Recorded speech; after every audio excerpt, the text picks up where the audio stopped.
Jennifer Pan was everything her parents had ever wanted. A straight-A student, a talented musician, a respectful daughter with a bright future ahead of her. At least, that's what everyone believed.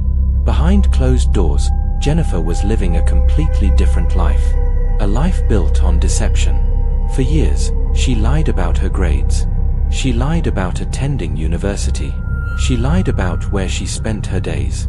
She lied so often that eventually the truth became impossible to separate from fiction. But what started as a desperate attempt to avoid disappointing her parents would spiral into something far darker. Then, on a quiet night in November 2010, a frantic 911 call shattered everything. Jennifer told police that armed intruders had broken into her family home. Her mother was dead. Her father had been shot. And Jennifer claimed she was just another victim. At first, her story seemed believable. But detectives soon noticed something strange. Then another inconsistency. And another. The deeper they dug, the more they began to wonder if the real crime wasn't what happened that night, but the years of lies that came before it. If you enjoy true crime stories focused on deception, manipulation, and the psychology behind real crimes, subscribe and join us for more. And before we begin, think about this. How far can someone go to protect a lie they've spent years creating? Because Jennifer Pan wasn't hiding one secret. She was hiding an entire life. To understand how this story ended in tragedy, you first have to understand the world Jennifer Pan grew up in. Her parents, Bitch and Hui Pan, were immigrants from Vietnam who had worked incredibly hard to build a better life in Canada. Like many immigrant parents, they believed that success came through discipline, sacrifice, and education. Everything they did was for their children. And Jennifer was expected to make those sacrifices worthwhile. From an early age, her life was carefully structured. School came first. Academic achievement wasn't encouraged, it was expected. Her parents enrolled her in piano lessons, figure skating, and other activities designed to help her succeed. They wanted her to have opportunities they never had. But with those opportunities came pressure. A lot of pressure. Failure wasn't seen as a learning experience. It was seen as falling short of expectations. As Jennifer got older, the demands only increased. Good grades weren't enough. They had to be excellent. Average performance wasn't acceptable. She needed to stand out. To friends and neighbors, Jennifer appeared to be thriving. She was polite, well-mannered, intelligent, the kind of daughter many parents would proudly brag about. And that's exactly what her parents did. They believed Jennifer was on track to attend university and build a successful career. They believed all of their sacrifices were paying off. But beneath the surface, Jennifer was struggling. The pressure to be perfect had created a problem she didn't know how to solve. Because eventually, she began falling short of the image everyone expected her to maintain. And rather than admit it, Jennifer made a choice that would change everything. She told her first major lie. At the time, it probably seemed harmless. A small deception to avoid disappointing her parents. But that single lie would become the foundation for years of manipulation, secrecy, and deception. And before long, Jennifer Pan would find herself living two completely different lives. For years, Jennifer had been taught that success wasn't optional. It was expected. And as long as she was succeeding, everything was fine. But eventually, the reality of her academic performance began catching up with her. The grades her parents expected weren't the grades she was getting. The future they imagined for her was slowly slipping away. Most teenagers in that situation would eventually tell the truth. Jennifer chose a different path. Instead of admitting she was struggling, she decided to hide it. At first, the deception was small. A slightly altered grade. An excuse for a disappointing result. A carefully crafted explanation to avoid questions. And it worked. The disappointment she feared never came. The difficult conversation never happened. The truth remained hidden. But there was a problem. Once a lie solves a problem, telling the truth becomes even harder. So Jennifer lied again. And then again. Before long, she wasn't simply hiding bad grades. She was creating achievements that never happened. When report cards arrived, she found ways to alter them. When her parents asked about school, she gave them the answers they expected to hear. Every conversation became a performance. Every day required preparation. Every detail had to be remembered. Psychologically, this is where many long-term deceivers become trapped. The lie stops being a temporary solution. It becomes a second identity. And Jennifer was becoming very good at living hers. Her parents had no reason to doubt her. She was still the same polite daughter, still respectful, still appearing focused on her future. So they believed her completely. What they didn't know was that Jennifer's deception was about to become much bigger than grades. Because soon she would tell a lie so massive that it would require her to construct an entirely new life. A life that didn't exist.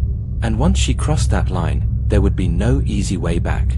By the time Jennifer reached her late teens, the lies had grown far beyond grades and report cards. Now she was lying about her entire future. Her parents believed she had been accepted into university. They proudly told friends and relatives that their daughter was continuing her education and moving one step closer to the successful life they had always imagined for her. There was only one problem. Jennifer wasn't attending university. In fact, she had never been admitted to the programs her parents believed she was enrolled in. But instead of confessing, she doubled down. Every morning, Jennifer left home carrying books and notebooks, just like any other student heading to class. Her parents watched her leave and assumed she was going to campus. She wasn't. Some days she spent hours in libraries. Other days she visited friends.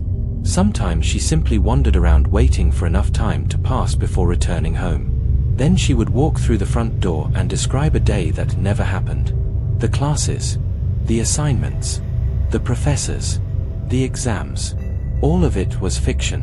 And somehow, nobody suspected a thing. For years, Jennifer maintained the illusion. She forged documents, created fake academic records, and invented entire stories to explain why certain milestones hadn't happened yet. The deception became so elaborate that she eventually convinced her parents she had earned academic achievements that didn't exist. Imagine the pressure of remembering every lie, every fake grade, every fake course, every fake accomplishment. One mistake could expose everything. But Jennifer had become trapped. The truth was no longer an option. Because the longer the deception continued, the more devastating the confession would become. What started as a lie to avoid disappointing her parents had transformed into an alternate reality. And there was another secret growing alongside it. While her parents believed she was focused entirely on school, Jennifer was investing more and more of her attention elsewhere. Into a relationship. A relationship her parents would never approve of. A relationship that would eventually become one of the most important pieces of this entire case. And as Jennifer's double life grew more complicated, the collision between her two worlds became inevitable. Soon, she would be forced to choose between the life her parents wanted for her and the life she secretly wanted for herself. Her parents hated. While Jennifer was busy maintaining her fake university life, another secret was becoming impossible to hide. His name was Daniel Wong. Jennifer and Daniel had known each other since high school, and over time, their relationship became serious. To Jennifer, Daniel represented freedom. He was someone she could be herself around. Someone who wasn't constantly measuring her success through grades, achievements, or expectations. But to Jennifer's parents, Daniel was a problem. They believed he was distracting their daughter from her future. And when they learned more about him, they strongly disapproved of the relationship. The conflict quickly became intense. Jennifer's parents began imposing stricter rules. They monitored where she went, who she spoke to, and how she spent her time. Eventually, they restricted her ability to see Daniel altogether. To some people, these measures may have seemed extreme. But from her parents' perspective, they were trying to protect the future they had worked so hard to build for their daughter. The problem was that Jennifer wasn't just hiding a boyfriend. She was hiding an entire fake life. And Daniel knew the truth. He knew she wasn't attending university. He knew many of the stories she told her parents weren't real. In a strange way, Daniel became the one person who truly understood the reality Jennifer was living. As the relationship deepened, Jennifer found herself emotionally attached to the only person who knew her secrets. That made the stakes even higher. If she lost Daniel, she lost her escape. If she told her parents the truth, she risked losing everything. So instead of choosing one life over the other, Jennifer tried to keep both. She continued pretending to be the perfect daughter at home, and she continued building a secret future with Daniel behind her parents' backs. But maintaining two completely different identities requires constant deception, and eventually, the pressure became unbearable. Then came the moment Jennifer had spent years fearing. Her parents started asking questions. Real questions. Questions that couldn't be answered with another forged document or another carefully crafted excuse. For the first time, Jennifer's entire world was in danger of collapsing. And when that happened, investigators believe she began considering solutions that no one could have imagined. The lies that had once protected her were now trapping her. And the closer the truth got, the more desperate Jennifer became. For years, Jennifer Pan had managed to keep her two worlds separate. The obedient daughter her parents believed she was, and the secret life she was desperately trying to protect. But by 2010, the cracks were becoming impossible to hide. Her parents were starting to realize that something wasn't right. The achievements Jennifer talked about never seemed to lead anywhere. The university education they had sacrificed so much for wasn't producing the results they expected. Questions became more frequent, and Jennifer's answers became more difficult to maintain. Then came the moment she had feared for years. The truth began to emerge. Her parents discovered that many of the accomplishments Jennifer had claimed simply weren't real. The daughter they believed was succeeding at university had never actually been there. The perfect future they had imagined was built on lies. And their reaction was exactly what Jennifer had spent years trying to avoid. Trust was shattered. Freedom disappeared. Her parents imposed strict restrictions on her life. They monitored her activities, limited her independence, and made it clear that her relationship with Daniel Wong needed to end. To Jennifer, it felt like her world was collapsing. The life she had spent years constructing was unraveling piece by piece. For the first time, she was being forced to confront reality. But instead of coming clean and rebuilding her life, Jennifer became even more desperate. She continued communicating with Daniel. She continued looking for ways around her parents' rules. And according to investigators, her conversations started taking a darker turn. What had once been a story about academic pressure and deception was beginning to transform into something far more dangerous. Because Jennifer no longer saw her parents as the people who had sacrificed everything for her. She saw them as obstacles. Obstacles standing between her and the life she wanted. The psychological shift is what makes this case so disturbing. For years, Jennifer had solved every problem with another lie. Every setback, every disappointment, every difficult conversation. A new lie had always provided an escape. But now she was facing a problem that couldn't be solved with forged documents or fake report cards. Her parents knew the truth. And once the truth was out, there was no way to put it back. Investigators would later argue that this was the turning point. The moment when Jennifer stopped looking for ways to save her double life, and started looking for ways to eliminate the people threatening it. The next events would change multiple lives forever. And on a cold November night in 2010, everything Jennifer had spent years hiding would come crashing down in the most horrifying way imaginable. On the night of November 8, 2010, the Pan family went through what appeared to be every family's worst nightmare. According to Jennifer's account, several armed men forced their way into the family home in Markham, Ontario. What happened next would shock the entire country. Jennifer later told investigators that the intruders moved through the house with frightening precision. They demanded money. They tied family members up. And they appeared to know exactly where they were going. At some point during the invasion, Jennifer claimed she was bound and taken downstairs. Unable to help. Unable to stop what was unfolding. Then gunshots rang out. Multiple shots. The kind of sounds that instantly tell you something terrible has happened. When the violence ended, Jennifer's mother, Bitch Pan, had been fatally shot. Her father, Hui Pan, had been shot in the face and shoulder. Miraculously, he survived. Inside the house, the scene was devastating. A mother was dead.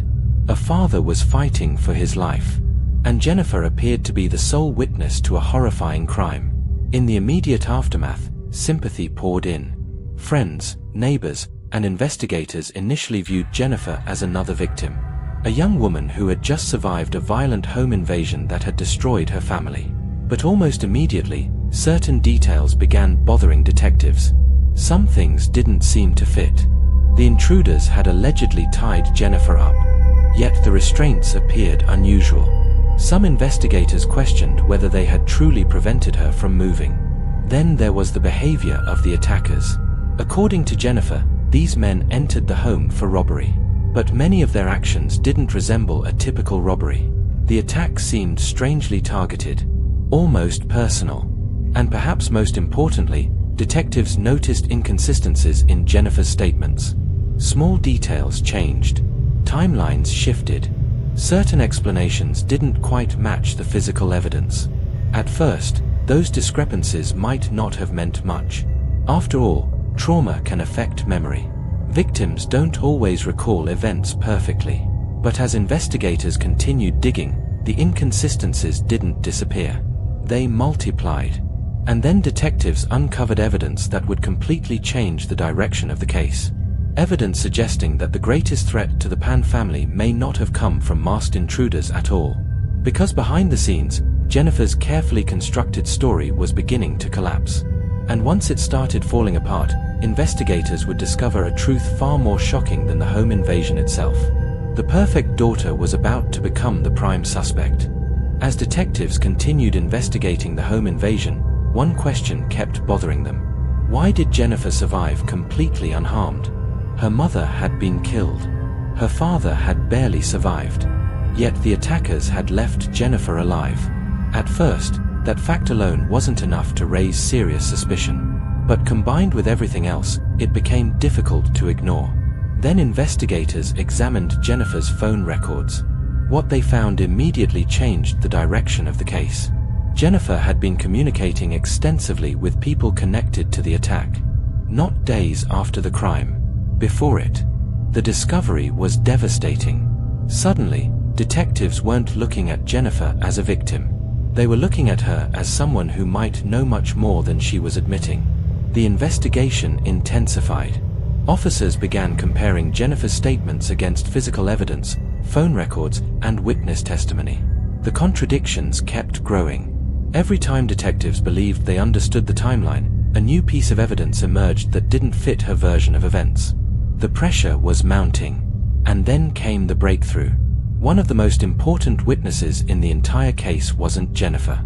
It was her father, Hui Pan. After surviving multiple gunshot wounds, Hui slowly recovered and was eventually able to speak with investigators in greater detail. What he described didn't match Jennifer's story. According to Hui, he remembered seeing Jennifer interacting with the intruders in a way that seemed strangely calm. Not like a terrified hostage. Not like someone who was afraid she might be killed next. That observation sent shockwaves through the investigation. Detectives now had physical evidence. Phone records, contradictory statements, and testimony from the surviving victim himself. The image of Jennifer as an innocent survivor was rapidly disappearing. Then investigators uncovered what they believed was the motive. Years of deception, years of pressure, years of conflict with her parents, and a desperate desire to be with Daniel Wong without restrictions. Everything seemed to point toward a horrifying conclusion. The home invasion wasn't random.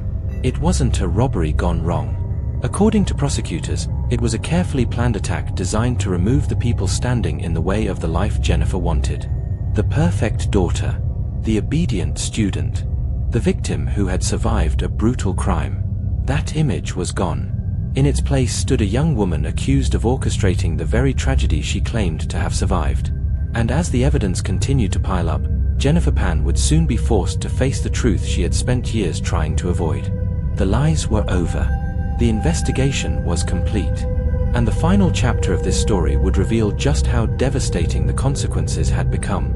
By the time Jennifer Pan was arrested, The story that makes had the shocked case of Canada Jennifer looked Pan completely unique different among from the others one in she the had true told crime investigators genre on the is the night of the overabundance shooting. of raw What footage began freely as a tragic available home in the public invasion had domain. become one There of is the most over 11 disturbing hours of murder for hire material that cases not only in Canadian recounts her history. entire life in Prosecutors meticulous argued detail, that Jennifer but had gives us reached a point considerable where the life insight she into her wanted and the life her psychopathological parents state. demanded could no Jennifer longer herself coexist. will narrate For her own years, story she in had this video, escaped which is the consequences reason through the following deception. lead-up segment When she will be struggled in condensed. school, As a she brief lied. outline is all When that her is needed grades before slipped, delving into she the lied. extraordinary mind When of this university individual. plans fell Jennifer apart, was born she in lied. Markham, When Ontario, her where relationship she was raised with her threatened, older brother she in a lied. middle-class household. Eventually, Her lying parents, wasn't Deke something and Jennifer Han, did. were originally It was from who Vietnam, she had become. and their method of parenting According to was strict, investigators, very the strict. attack on the Pan What some family might was even the class final as and most authoritarian. devastating attempt Success to and solve a achievement problem from their she children believed were she seen could as no longer outright control. obligations, The evidence whether it be presented in in court academics painted or a chilling extracurricular picture. activity. Phone And some might records, argue these expectations messages, took precedence over witness the testimony, well-being of the children statements themselves. from those Jennifer involved. initially took the Together, imposed they pressure in her suggested that stride the attack and put had been everything she planned had rather into than figure skating. spontaneous. She had And at the exceptional center of talent, it all and at was one point Jennifer was Pan. expected to In compete in the Winter 2014, Olympics, Jennifer but she and several suffered a serious co-defendants were knee found injury guilty at in the age of connection with 14 the murder of and Bitch was Pan told and she the could no attempted longer murder compete. of Hui Her Pan. dreams were For cut the short, surviving but of father, more the concern was verdict that her brought a parents' measure of expectations justice. now had to But be no met through the more verdict could traditional undo route what of had happened. education. A And the wife issue was gone. that Jennifer A family wasn't had anywhere been near destroyed. as academically And the gifted daughter as she he had was spent athletic. years trying She to was guide was averaging now a C- responsible for the when her tragedy that parents shattered wanted their straight lives. A's. So What rather makes than this case communicate so with them, unforgettable she decided to isn't meet just their the crime expectations itself. under false It's the pretenses psychology and began behind faking it. her test results. Jennifer Pan This wasn't led to her known as faking her violent. end-of-year report She wasn't cards, viewed which as eventually led to her dangerous. faking a To high school outsiders, diploma she and then a appeared university ordinary. acceptance But letter beneath to that study image was someone pharmacology. who had In the spent years abstract world of constructing her a reality parents, that Jennifer didn't was on her exist. way to a noble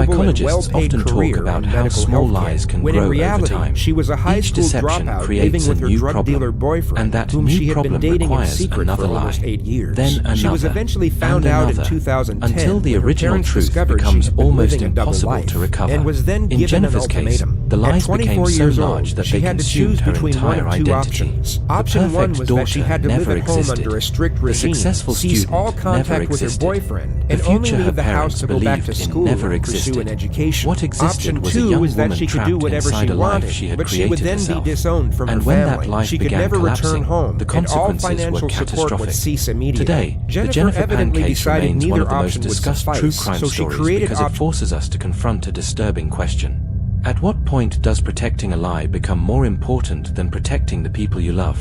For Jennifer Pan, that line was crossed long before the night of November 8, 2010. The shooting was not the beginning of the story. It was the end result of years of deception, manipulation, fear, and desperation. A tragedy built one lie at a time. If you found this case as shocking as I did, make sure to subscribe for more true crime stories focused on the psychology behind real crimes, hidden motives, and the investigations that uncovered the truth. And let me know in the comments. Do you think Jennifer Pan's actions were driven more by fear of disappointing her parents, or by her determination to keep living the life she wanted? Because in this case, understanding the answer may be the key to understanding the crime itself.